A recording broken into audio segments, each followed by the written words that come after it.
bring in Bill Baruch, president of Blue Line Futures. Bill, great to have you with us as always. And I did want to start with oil because we watched it so closely. And in our market, of course, such a heavyweight, that sector has importance in the way it doesn't in the U.S.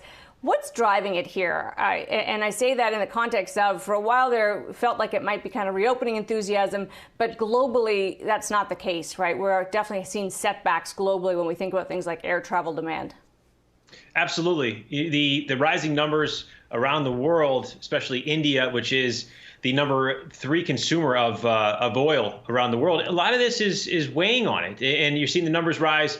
But it's the narrative it's hitting the headlines. It's weighing on sentiment.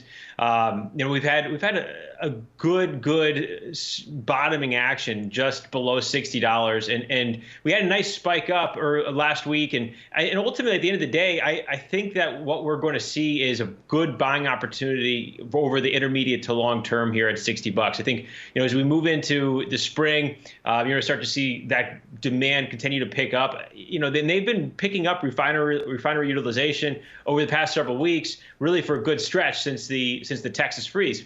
Today's numbers showed last week it did not increase, which is showing very tepid call for crude by the refiners, and that's why we're seeing, one of the reasons why we're seeing this, what was a bounce back from the overnight lows, sort of stall out. But I think, and we put in our notes that this weakness that we've been seeing, this little bit of sell off back into $60 is the buying opportunity that we wanted. It's coming back in and testing what was resistance as crude consolidated in a very tight wedge-like pattern. And we've used that opportunity to nibble into long crude futures for clients, as well as add to positions in the equities, some of the names that we like in the energy space.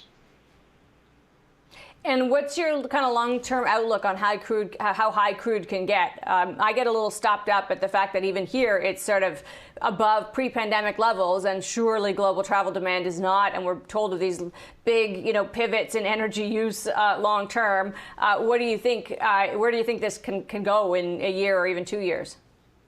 I think $100 is in the cards. I think that this market could really get going. Now, definitely, is it surprising that it stalled out in front of $70 and then now we find ourselves consolidating at 60? Absolutely not. I mean, it's been a heck of a run for crude itself and the names within the space. And this is really the healthy pullback that we need in order to refresh that market profile and allow for it to consolidate, pick up good support, and then make the next leg. And I think that next leg could really come in through the summer, early autumn. One of the ways we're playing it too with the futures space is looking at September crude and crude maybe a month or two farther out, even to December, because the market's in a backwardation. That backwardation is starting to come in a little bit, but we do think the next bull leg is going to come. You're going to see that backwardation start to flatten out a bit, and that's why we think that September could really start to outpace some of the front months.